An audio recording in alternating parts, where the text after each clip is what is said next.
All right. Questions for Luis? Luis, you've had some battles with Arkansas State here the past few years. In a weird stat, the road teams won every time. Well, what do you remember about some of the battles you've had with this team?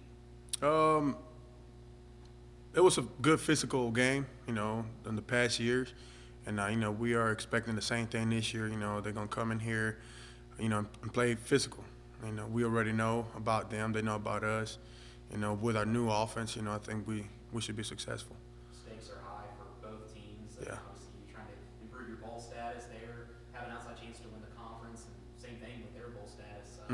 What's it like playing in a game with the high stakes like they are? Well, God has given a good opportunity this year, to go 8-4, and that's one thing that we haven't done since we've been D1, and that's one of our main goals, to get 8 wins, and go to a good bowl game.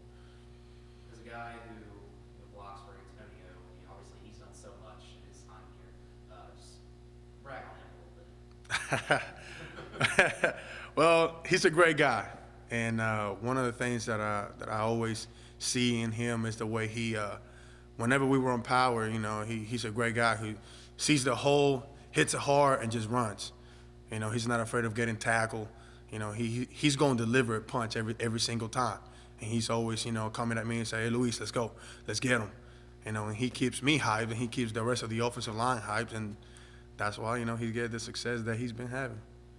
How do you and some of the other seniors kind of approach your last home game and maybe one of your last couple games in the Western uniform? Well, like I said earlier, man, we're trying to do something that we haven't done in the past, and that's one thing that we've been talking about amongst each other. Let's get this 8 win, and for us, that's going to be part of our legacy whenever we're done playing. You've been here since 0-12, 2-10. How have you kind of seen the program grow in your time here? Each year, man, we get better, and one of the main things is staying positive, changing coaches, and adopting whatever they bring into the table to us, and we just rely on each other. We just say, all right, we have this new coach, we have to perform so we can win. And as you guys can see, each year we are successful and more successful.